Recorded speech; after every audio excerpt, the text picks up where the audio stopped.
వి gold trusted gold buyers తాకట్టులో ఉన్న బంగారాన్ని విడిపించి ఈ రోజు ఉన్న మార్కెట్ ధరకే కొనబడును. మరిన్ని వివరాలకు సంప్రదించండి 7771077720. దాన్ని కంటిన్యూ చేసినప్పుడే ఆ కార్యక్రమాలన్నీ కూడా దిగ్విజయం జరుగుతాయి. దానివల్ల ప్రజలకు మేలు జరుగుతుంది. దురదృష్టవశాత్తు మన రాష్ట్రంలో 14-19 ఒక స్వర్ణ యుగంలాగా పరిపాలన జరిగింది. ఇటు సంక్షేమం కానీ, అభివృద్ధి కానీ, ప్రజల భాగస్వామ్యం కానీ, పరిశుభ్రత కానీ, ఈరోజు అన్ని కార్యక్రమాలు శరవేగంతో జరుగుతున్నటువంటి సందర్భంలో దురదృష్టవశాత్తు 2019లో అధికారాన్ని పోగొట్టుకున్నాం. మళ్ళీ వైకుంఠ పాలిలాగా మళ్ళీ కిందకు వచ్చాం. 5 సంవత్సరాలు అందరూ కూడా మర్చిపోయారు, కార్యక్రమాలు కూడా మర్చిపోయారు, భాగస్వామ్యం అవ్వడం మర్చిపోయారు. మళ్ళీ ఆ కార్యక్రమాలన్నీ ఇప్పుడు ప్రారంభించి అందులో భాగ్యంగా అత్యంత ప్రాధాన్యత కలిగింది స్వచ్ఛ ఆంధ్ర కార్యక్రమం. స్వచ్ఛ ఆంధ్ర కార్యక్రమం ప్రభుత్వమో ముఖ్యమంత్రి అధికారులు చేస్తే ఈ కార్యక్రమం విజయవంతం జరగదు. ఈ కార్యక్రమంలో 100% ప్రజలు భాగస్వామ్యం ఉంటేనే, ప్రజలకి ఈ కార్యక్రమం మీద అవగాహన కల్పిస్తే తప్ప ఈ కార్యక్రమం ఉపయోగపడదు. మేము అధికారంలోకి వచ్చేసరికి ఒక పాఠశాలకు వెళ్ళినా వరస్ట్ కండిషన్, ఒక ఆఫీస్కి వెళ్ళినా వరస్ట్ కండిషన్, ఏ రోడ్డు మీదకి వెళ్ళినా వరస్ట్ కండిషన్, డ్రైన్లు క్లియర్ చేసిన సందర్భాలు లేవు. ఒక పంచాయతీకి వెళ్ళినా, ఒక మున్సిపాలిటీకి వెళ్ళినా ఊరు ముందు చెత్తతో అత్యంత దారుణంగా గ్రామాలు, పట్టణాలు తయారయ్యాయి. దీన్ని మనం అధిగమించాలంటే, దీని నుంచి మనం మళ్ళీ స్వచ్ఛత సంపాదించాలంటే ప్రజల్లో అవేర్నెస్ తీసుకురావాలి.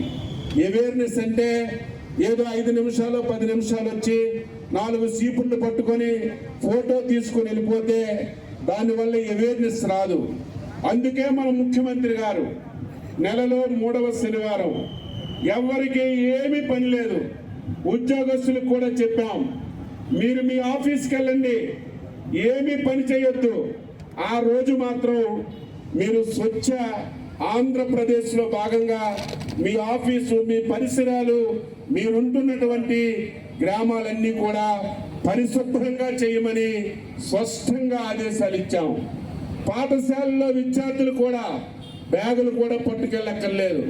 ఆ రోజు వెళ్ళి పాఠశాలలో ఈ విషయాల మీదే దృష్టి పెట్టమని చెప్పాం. ఎందుకంటే ఇది ఒక ఉద్యమం రూపంలో తీసుకెళ్తే, దీని మీద ప్రజలు అవగాహన కల్పిస్తే తప్పనిసరిగా విజయవంతం అవుతుంది. ఈరోజు చాలా గ్రామాల్లో చూసాం, ఇంటిలో చెత్తంతా తెచ్చి ఈదులో పడేస్తున్నారు. దీనివల్ల చాలా సమస్యలు వస్తున్నాయి. ఈరోజు మీరు ఒక్క పైసా ఖర్చు పెట్టవలసిన అవసరం లేదు. ఈరోజు బాధ్యతగా వ్యవహరిస్తే సరిపోతుంది. మేమే మీకు బాస్కెట్లు ఇస్తాం. మీ ఇంటిలో చెత్తని తడి చెత్త, పొడి చెత్తగా మీరే అక్కడికక్కడే రెడీ చేసుకుంటే మా ఆఫీసు నుంచి మీకు ఎవరైతే గ్రీన్ అంబాసిడర్స్ ఉన్నారో మీ ఇంటి ముందుకే వస్తారు.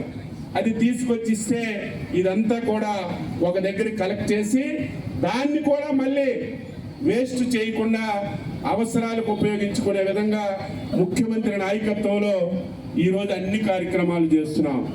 ఈరోజు ప్రజాస్వామ్యంలో ఇన్ని సమస్యలు మనకి ఎందుకు వచ్చాయి? ప్రజాస్వామ్యం అనేక వ్యవస్థలు ఇచ్చింది. ప్రభుత్వం ఉంటుంది, స్థానిక ప్రభుత్వాలు ఉంటాయి, గ్రామ పంచాయతీలు, మున్సిపాలిటీలు, కార్పొరేషన్లు. 5 సంవత్సరాలు స్థానిక సంస్థలు పూర్తిగా నిర్వీర్యమైపోయాయి.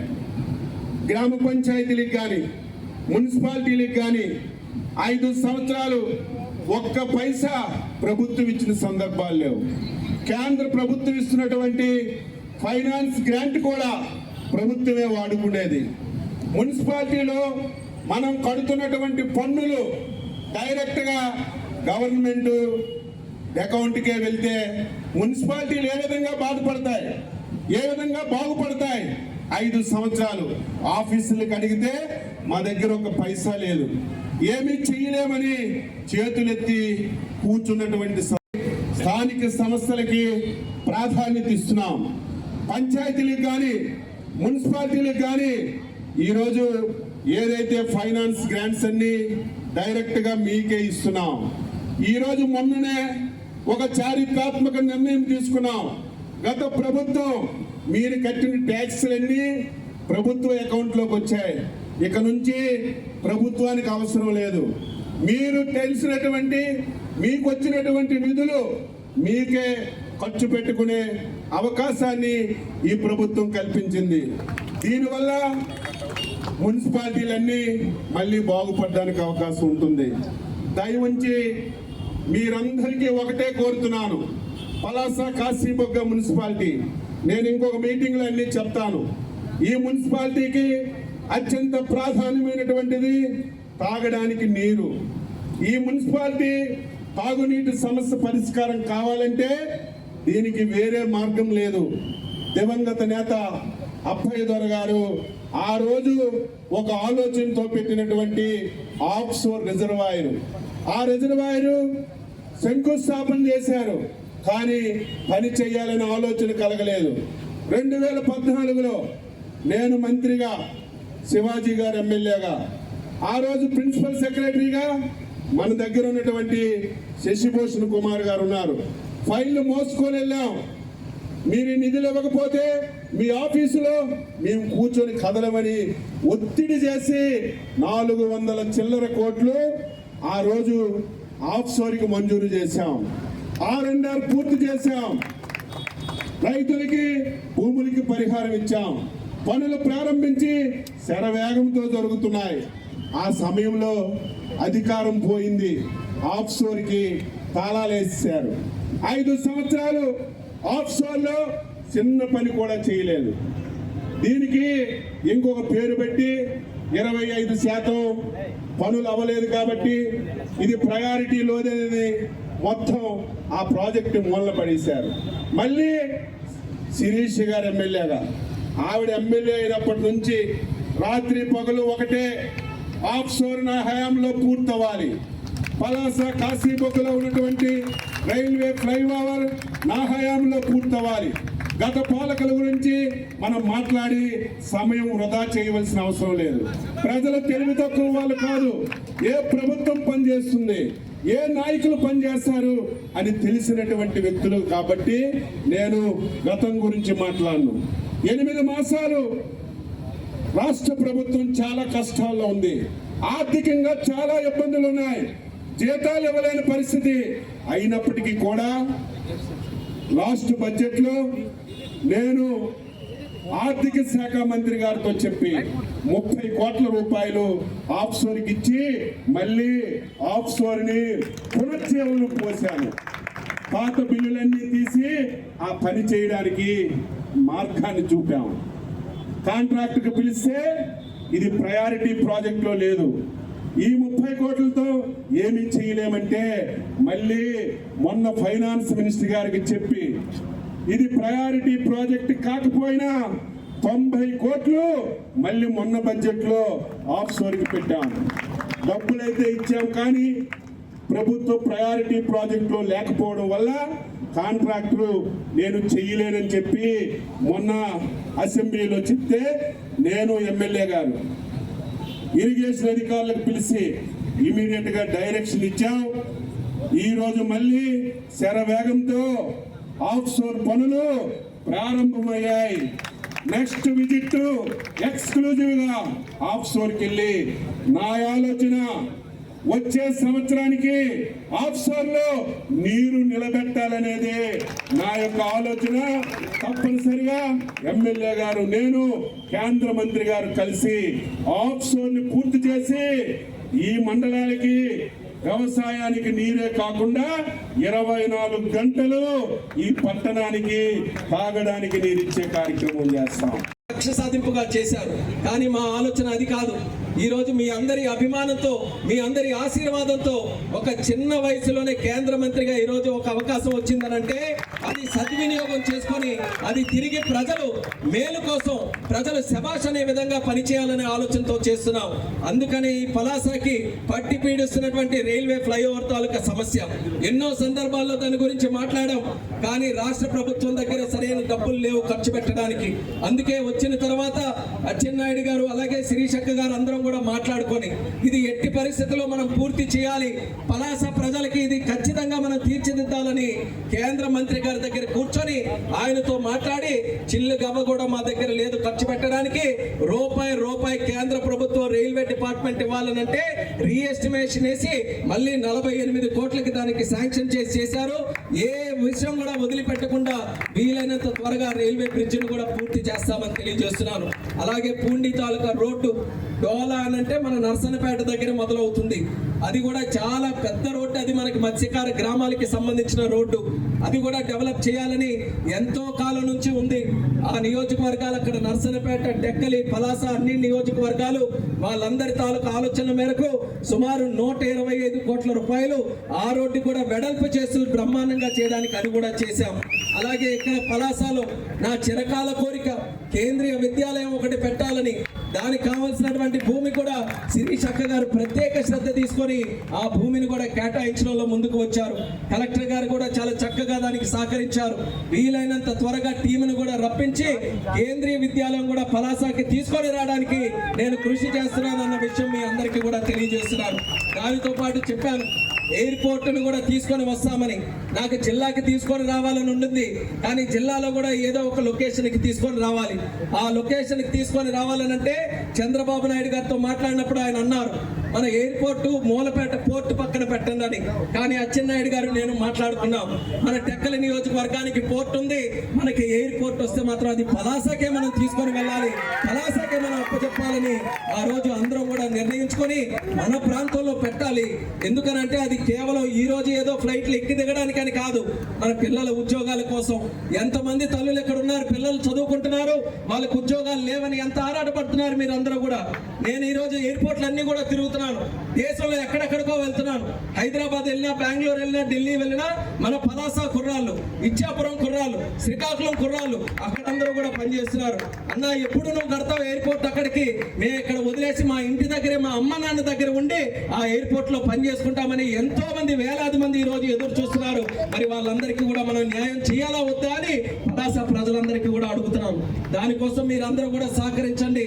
చంద్రబాబు నాయుడు గారు కూడా ఈ రోజు మంచి దృష్టితో మన దగ్గర ఎయిర్పోర్ట్ పెట్టాలని సహకరిస్తున్నారు. కేంద్రం నుంచి ఏది విషయం ఉన్నా సరే నేను చూసుకుంటాను. నాకు కావాల్సింది ప్రజల తాలూకా సహకారం కావాలి. మీరందరూ కూడా ధైర్యంగా నిలబెడితే బ్రహ్మాండమైనటువంటి ఎయిర్పోర్ట్ మన పలాసలో నిర్మిస్తామని ఈ సభాముఖంగా మీ అందరికీ కూడా తెలియజేస్తున్నాను. ఇలా పలాస నియోజకవర్గం తాలూకా రూపురేఖలు మార్చాలని ఈ 5 సంవత్సరాల్లో అన్ని విషయాల్లో కూడా చొరవ చూపించి మీ సమస్యలు పరిష్కరించాలని ఒక ఉద్యమంగా తీసుకొని మేమందరం కూడా కృషి చేస్తున్నాం. అందులోనే మీ అందరికీ కూడా పట్టి పీడిస్తున్నటువంటి ఇంకో సమస్య త్రాగునీటి తాలూకా సమస్య. దానికి కూడా ఎప్పటి నుంచో మన మహేంద్ర తనయ నుంచి నీళ్లు మన పలాస నియోజకవర్గానికి పట్టణానికి తీసుకొని రావాలని ఒక ప్రాజెక్ట్ ఉంది. అది కూడా గతంలో శివాజీ గారు శాసనసభ్యులుగా ఉన్నప్పుడు దాని మీద ఒక ఉద్యమం చేశారు, పోరాటం చేశారు, గడ్డం దీక్ష చేశారు. ఎట్టి పరిస్థితుల్లో నీళ్లు తీసుకొని రావాలని అచ్చెన్నాయుడు గారి తాలూకా సహకారంతో ఆ రోజు 434 కోట్ల రూపాయలు శాంక్షన్ చేశాం. పనులు కూడా చాలా వరకు ముందుకు నడిపించాం. కానీ 2019లో ప్రభుత్వం మారిపోయిన తర్వాత ప్రాజెక్టును కూడా పడుకోబెట్టారు. ఒక్క రూపాయి దానికి కేటాయించలేదు. ఆ సమస్యలు కానీ ఏది కూడా పరిష్కరించలేదు. కానీ మళ్ళీ మన ప్రభుత్వం వస్తే శిరీష్ అక్క గారు ఆవిడికి నీళ్లు లేకపోతే ఎంత ఆరాట పడతారో అదే రకంగా మీ అందరి సమస్య ఆవిడ తీసుకొని అసెంబ్లీకి వెళ్ళిన, ముఖ్యమంత్రి గారు కలిసిన, నాకు కలిసిన ఎప్పుడు ఆవిడ ఫస్ట్ అడిగేది పలాస నీటి తాలూకా సమస్య. మొన్న ఒక సందర్భంలో చంద్రబాబు నాయుడు గారు కూడా శ్రీకాకుళం వచ్చి ఒక రివ్యూ మీటింగ్ పెట్టారు. అందరు ఎమ్మెల్యేలతో మాట్లాడారు. ఏంటమ్మా మీ అందరికీ కూడా సమస్య ఒకసారి చెప్పండి అని అంటే పలాస నుంచి మాట్లాడుతూ మా పట్టణ ప్రజలకి వేసవి కాలం వస్తే నీళ్లు తాలూకా సమస్య మేము ఎంత ప్రయత్నం చేసి ఎన్ని వెహికల్స్ పెట్టినా ఏ రకంగా దాని మీద చేసినా ఎక్కడో ఒక దగ్గర చేయలేకపోతున్నాం, మాకు శాశ్వతంగా పరిష్కరించాలని. ఆ శాశ్వతంగా చేయాలనంటే ఆఫ్షోర్ రిజర్వాయర్ జరగాలి. కానీ 5 సంవత్సరాలు వాళ్ళు ఏ పని చేయలేదు. ఇప్పుడు మళ్ళీ మనం మొదలుపెట్టి పనులు చేస్తే సంవత్సరాల పని అవుతుంది. ఇప్పుడే అభినందించాలి మనం అచ్చెన్నాయుడు గారికి.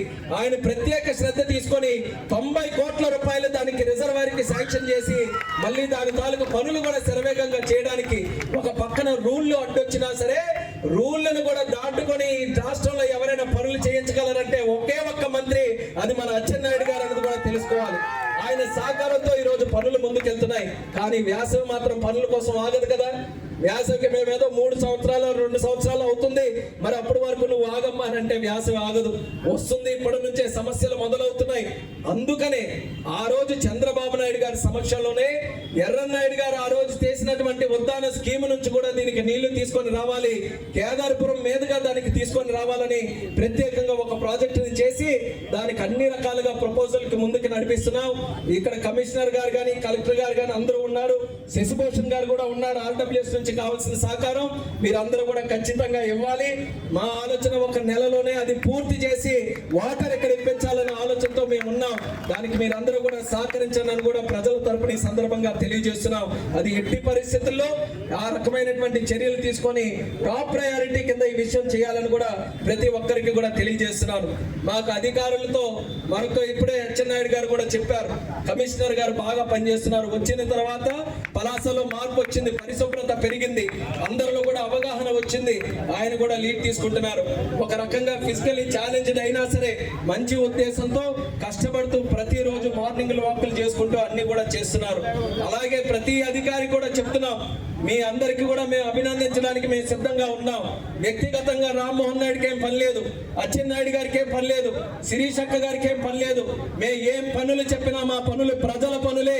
మీరు అభినందనలు పొందాలంటే ప్రజలు చెప్పిన పనులు మీరు చేయాలని మరొకసారి ప్రతి ఒక్క అధికారికి తెలియజేస్తున్నాం. చేయాల్సినటువంటి బాధ్యత ప్రతి ఒక్కరి మీద ఉంది. 5 సంవత్సరాలు చాలా నష్టపోయాం. మీరు బాగున్నా, మీ ఇంటి వరకు బాగున్నా, రాష్ట్రం బాగోలేకపోతే అది ఈ రోజు కాకపోయినా పాములాగా రేపైనా మళ్ళీ మీకు కాటేస్తుంది. కాబట్టి ఆ బాధ్యత అందరం కూడా తీసుకోవాలి. మన ఇల్లు మీద, మన కుటుంబం మీద, పిల్లల మీద ఏ బాధ్యత మనం తీసుకుంటామో రాష్ట్రం పట్ల కూడా అదే బాధ్యత తీసుకొని ముందుకు నడవాలి. పలాస దానికి ఎప్పుడు కూడా సహకరించాలని మరొకసారి సందర్భంగా తెలియజేస్తూ, పలాస ప్రజలకి ఎల్లప్పుడూ కూడా మేము రుణపడి ఉంటాం. మాట మీరు మర్చిపోవద్దు, మేము కూడా మర్చిపోమని తెలియజేసుకుంటున్నాం. ఎన్ని కష్టాలు వచ్చినా ఎర్రన్నాయుడు గారి దగ్గర నుంచి మా కుటుంబాన్ని మీరు అందరూ కూడా అభిమానించారు. కష్టాల్లో కూడా మీ సొంత బిడ్డల్లా మా చూసుకున్నారు. ఎన్నో సందర్భాల్లో మేము కూడా చూసాం. ఎలాంటి పరిస్థితులు ఉన్నా సరే నేను కానీ శిరీష్ అక్క కానీ అచ్చెన్నాయుడు గారికి ఎవరు వచ్చినా సరే చిరునవ్వుతో పలకరిస్తూ మా దగ్గరికి వస్తున్నారనంటే ఒక రాజకీయ నాయకులుగా మాకు దానికంటే ముఖ్యమైనది ఏది కూడా లేదని మళ్ళీ మళ్ళీ తెలియజేస్తున్నాను. మాకు మీరందరూ బాగుండాలి. మాకు వీలైనంత వరకు మీ సమస్య, చిన్న సమస్య అయినా పెద్ద సమస్య అయినా అది పరిష్కరించి శబాష్ మా నాయకులు మా కోసం ఈ పని చేశారని మీ ద్వారా ఒక మాట సంపాదించుకోవాలనే ఆలోచనతోనే ఈ రోజు వరకు కూడా మేము పనిచేస్తున్నామని మళ్ళీ తెలియజేసుకుంటూ మీ ఆశీర్వాదం ఎప్పుడు కూడా మాకు ఉండాలి. రామ్మోహన్ నాయుడు గారికి మా అందరి తరఫున ప్రత్యేకమైన అభినందనలు తెలుపుకుంటున్నాను. ధన్యవాదములు. అలాగే ప్రతిసారి ఇక్కడ చాలా మంది మా ఆడపిల్లలు వచ్చారు. వాళ్ళందరూ రావడానికి కారణం కూడా చెప్తున్నాం సార్. మార్చి నుండే మాకు మంచినీటి ఇబ్బందులు రెడీ అయిపోయాయి. బిందెలు పట్టుకొని 5 రోజులకు ఒకసారి మున్సిపాలిటీకి వెళ్ళే ఇబ్బందులు గత ప్రభుత్వంలో పడ్డారు సార్. అయితే ఈ గవర్నమెంట్ రాగానే కలెక్టర్ గారి చొరవతో ముఖ్యమంత్రి గారి ఇచ్చాపనం వచ్చినప్పుడు మాకు ఇటు జేజేఎం స్కీమ్ నుంచి కానీ లేకపోతే ఉద్దానం స్కీమ్ నుంచి కానీ ఈ సంవత్సరం వేసవి నుండి కూడా మాకు ఇబ్బందులు లేకుండా వాటర్ కావాలని అడిగితే ముఖ్యమంత్రి గారు మాట ఇచ్చారు సార్. దానికి తగ్గట్టే కలెక్టర్ గారు, జేసీ గారు కూడా రకరకాలుగా మాకు సహాయపడుతున్నారు. దయచేసి నీటి కష్టాలు తెలిసిన వారు, ముఖ్యంగా ఆఫ్ షోర్ గురించి ప్రత్యేక అధికారిగా గతంలో పనిచేసిన వారు, మీరు మా జిల్లాకి రావడం నిజంగా మా పలాస మేము చేసుకున్న అదృష్టం.